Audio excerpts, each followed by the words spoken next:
Hello guys. आज हम आपकी इंग्लिश की बुक का 6th लेसन जिसका नाम है the story of the Ganga, Ganga नदी की कहानी, इसके बारे में हम पढ़ने जा रहे हैं। आशा है आप इसे ध्यान से समझेंगे, सुनेंगे। तो आओ शुरू करते हैं। There are hundreds of rivers in the world. World mean संसार, दुनिया में हंड्रेड्स मीन सैकड़ों, रिवर्स मीन नदियाँ। संसार में सैकड़ों नदियाँ हैं। सैकड़ों का मतलब होता है 100। ईच ऑफ दीज रिवर्स, इन नदियों में से प्रत्येक, ईच माने प्रत्येक, ऑफ दीज रिवर, इन नदियों में से प्रत्येक, हर एक, is important to its country, इनमें से हर एक नदी अपने देश के लिए बहुत इम्पोर्टेंट है, ज़रूरी है। And it's people in different ways, इनमें से हर एक नदी अपने देश के लिए और अपने देश के लोगों के लिए इन डिफरेंट वेज का मतलब भिन्न भिन्न रूपों से या अलग अलग तरीके से इज़ इम्पोर्टेंट, बहुत महत्वपूर्ण है। But no river in the world gets so much love and respect. But no river, परंतु किसी भी नदी ने, इन द वर्ल्ड, संसार में, परंतु संसार में किसी भी नदी ने, कोई भी नदी को उतना सम्मान नहीं मिलता। गेट्स मीन प्राप्त करता, मिलता, सो मच लव, इतना प्यार, एंड रिस्पेक्ट, इतना प्यार और आदर नहीं मिलता। परंतु संसार की किसी भी नदी को इतना प्यार और आदर नहीं मिलता as does the Ganga in India, जितना कि भारत में गंगा नदी को एज डज मीन यहाँ पर मिलता है, कहेंगे। जितना भारत में गंगा नदी को प्यार और आदर मिलता है, उतना प्यार और आदर संसार में किसी नदी को नहीं मिलता। आवर एंसेस्टर होता है पूर्वज, जो हमारे दादा परदादा थे। हेल्ड इट, होल्ड मीन पकड़ना होता है, हेल्ड मीन, ये हेल्ड उसकी सेकंड फॉर्म है। Our ancestors held it in such great respect. यहाँ पर हेल्ड का अर्थ पकड़ा नहीं लगाएंगे, अपनाया लगाएंगे।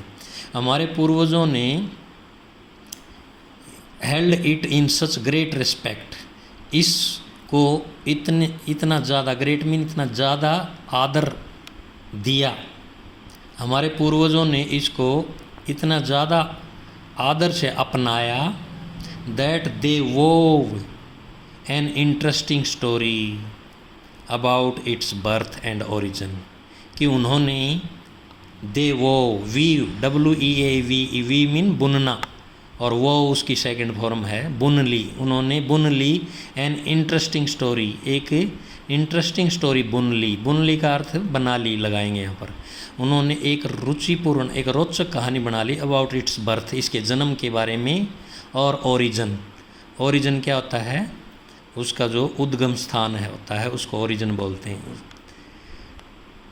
इतना हमारे बुज़ुर्गों ने उसको इतना आदर दिया कि उन्होंने इसके जन्म के बारे में कह लो या इसके उद्गम स्थान के बारे में एक रोचक कहानी वो मीन बना ली।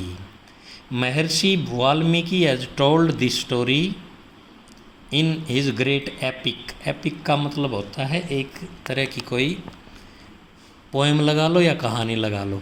महर्षि वाल्मीकि ने इस कहानी को अपनी जो एक एपिक लिखी थी, एक जो कहानी लिखी थी, उसमें इस कहानी को टोल्ड मीन बताया है, हैज़ टोल्ड मीन बताया है। महर्षि वाल्मीकि ने जो गंगा नदी के जन्म की जो कहानी है, उसको अपनी कहानी में बताया है, जिसका नाम क्या है, द रामायण।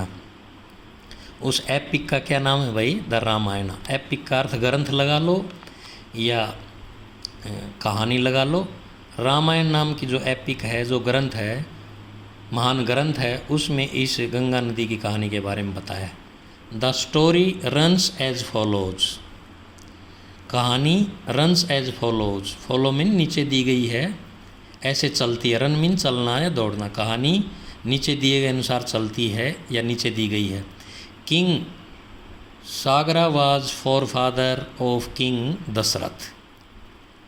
राजा सागर जो है वो फोर फादर मीन पूर्वज या परदादा ऑफ किंग दशरथ, राजा दशरथ के परदादा थे। कौन?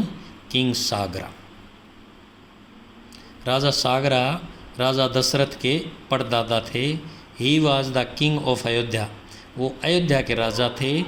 वंस एक बार ही अरेंज्ड मीन प्रबंध किया, a great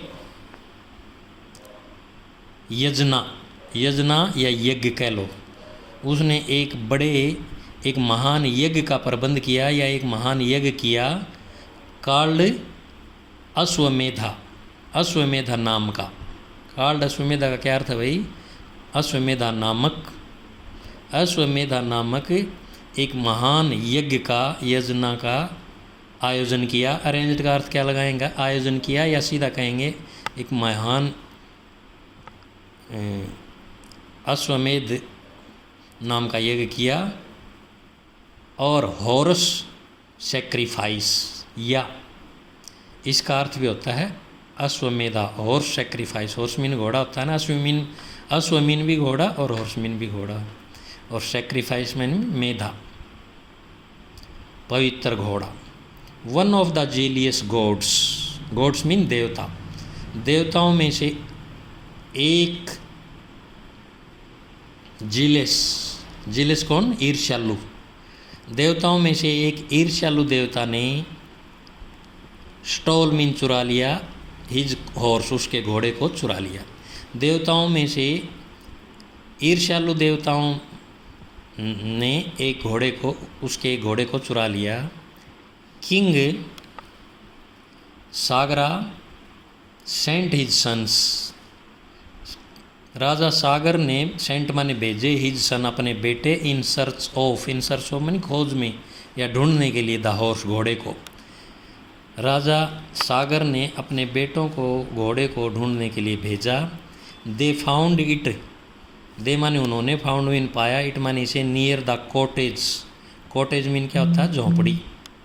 of a famous says, एक प्रसिद्ध संत, नेम्ड कपिला नाम के एक प्रसिद्ध संत या महर्षि की कुटिया के नज़दीक उन्होंने इसे पाया। किसको पाया? घोड़े को।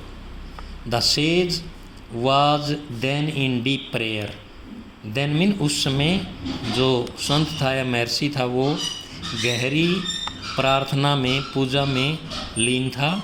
एंड न्यू नथिंग, और कुछ भी नहीं जानता था, अबाउट द हॉर्स, घोड़े के बारे में।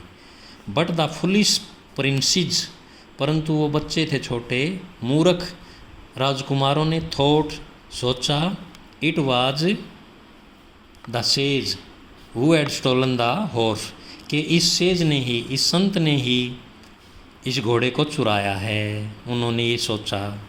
दे अब्यूज्ड हिम, उन्होंने उसे गाली दी। किसको गाली दी भाई? संत को, महर्षि को। And called him a thief, और उसे चोर कहा। इन ग्रेट रेज मीन गुस्सा, ग्रेट मीन महान, बहुत ज़्यादा गुस्से में। द सेज, उस संत ने, उस महर्षि ने, कर्स्ड मीन श्राप दिया, अभिशाप दिया। देम मीन उनको, and turned them into Ashi's, और उनको राख में, आशीज मीन क्या होता है भाई? राख में। टर्न मीन बदल दिया, और उनको भस्म कर दिया। भस्म मीन क्या होता है? भस्म करना मीन क्या होता है? राख बनाना। गुस्से में आकर उस महर्षि ने उनको श्राप दिया और उनको भस्म कर दिया, का मतलब उनको राख में बदल दिया। Many years later, many years का मतलब कई वर्षों बाद, लेटर मीन बाद। King Bhagirath, Raja Bhagirath, the great grandson of सागरा का जो पड़पोता था, ग्रैंडसन होता है पड़पोता, और ग्रेट ग्रैंडसन पड़पोते से भी पड़पोता, पड़पोते का भी पोता। सागरा का जो पड़पोता था, brought the heavenly Ganga, brought mean लाया, हेवनली गंगा, गंगा को, हेवन मीन क्या होता है? स्वर्ग से गंगा को लाया। डाउन मीन नीचे, टू द अर्थ, धरती पर। By the power of his tapa, ताप्पा किसको कहा गया है? Long fasting and deep prayer, लंबे व्रत और जो उसने गहरी पूजा की थी उसको ताप्पा कहा गया है। तो अपनी ताप्पा की शक्ति से धरती के ऊपर वो इस हेवनली गंगा को, इस स्वर्ग पर बहने वाली गंगा को धरती पर लेके आया। कौन लेके आया? किंग भागीरथ। और वो किसका पड़पोता था? राजा सागर का। The Holi waters flowed, Holi mean पवित्र, वाटर मीन पानी, फ्लोड मीन बहा, ओवर मीन के ऊपर से द आशीष, राख के ऊपर से पवित्र पानी बहा, ऑफ द प्रिंसेस, जो प्रिंसेस जो राजकुमार थे जिनको राख में बदल दिया था, उस राख के ऊपर से इस गंगा नदी का पवित्र पानी बहा। एंड प्योरीफाइड देयर सोल्स, और उनकी सोल मीन आत्माओं को प्योरीफाई कर दिया, शुद्ध कर दिया गंगा के पानी ने।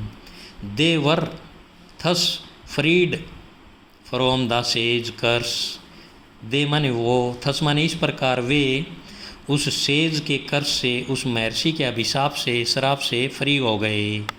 इस प्रकार वे उस संत के, उस महात्मा के अभिशाप से, श्राप से फ्रीड हो गए। And were given a place, और उनको जगह दी गई, वर गिवन मीन दी गई, प्लेस इन हेवन स्वर्ग में, और उनको स्वर्ग में जगह दी गई उन राजकुमारों को। इवन टुडे, आज भी, टुडे मीन आज, इवन मन भी, the Hindus throw the ashes of their dead, आज भी जो हिंदू लोग हैं वो अपने डेड, मरे हुए मृत लोगों की जो आशीज हैं, जो राख हैं, जो अस्थियां हैं, उनको थ्रोमिन फेंकते हैं इनटू द गंगा, गंगा नदी में। आज भी हिंदू लोग अपने मृत लोगों की जो अस्थियां हैं, आशीज हैं, राख है, उनको गंगा नदी में बहाते हैं। दे बिलीव, वे विश्वास करते हैं, दैट कि इन दिस वे, इस तरह, इस प्रकार, the souls of the dead, मरे हुए लोगों की जो आत्मा हैं, आर प्योरीफाइड, वो शुद्ध हो जाती हैं। And are given a place in heaven, और उनको स्वर्ग में जगह मिल जाती है। The Ganga rises from an ice cave in the Himalayas, ये जो गंगा नदी है, राइजेज मीन निकलती है, उदय होती है, फ्रॉम एन आइस केव, एक बर्फ़ की गुफा, बर्फ़ की गुफा से इन हिमालयाज, हिमालय में एक बर्फ़ की गुफा से गंगा नदी निकलती है। नॉन एज गोमुख, जिसको गोमुख नाम से जाना जाता है। गोमुख नाम की जगह से, हिमालय पर्वत से, एक बर्फ़ की गुफा से गंगा नदी निकलती है। अबाउट 20 किलोमीटर्स, लगभग 20 किलोमीटर साउथ, साउथ मीन दक्षिण, ऑफ है गंगोत्री, गंगोत्री से लगभग 20 किलोमीटर दक्षिण में गोमुख नाम के स्थान से ये गंगा नदी निकलती है। After flowing for about 2500 kilometres, लगभग, अबाउट मीन लगभग 2500 किलोमीटर फ्लोइंग, बहने के, आफ्टर मीन के बाद, लगभग 2500 किलोमीटर बहने के बाद, थ्रू उत्तराखंड, उत्तराखंड राज्य में से, थ्रू मन में से, उत्तर प्रदेश में से, बिहार में से, एंड वेस्ट बंगाल, इन राज्यों में से बहती हुई, इट फॉल्स, यह गिर जाती है, into the Bay of Bengal, Bengal की खाड़ी में गिर जाती है, एट गंगा सागर, गंगा सागर में, बंगाल की खाड़ी में यह गिर जाती है। कौन कौन से राज्यों में से बहती हुई? उत्तराखंड, उत्तर प्रदेश, बिहार और पश्चिमी बंगाल में से। तो प्यारे बच्चों, आज हम ये चैप्टर इतना ही करेंगे। अगली वीडियो में जो बचा हुआ चैप्टर है वो करेंगे। तब तक आप इसको पढ़ें, इसकी हिंदी याद करें, जो वर्ड्स के मीनिंग नहीं आते वो कॉपी में लिखें सिनोनियम सहित, और याद भी करें। जय हिंद।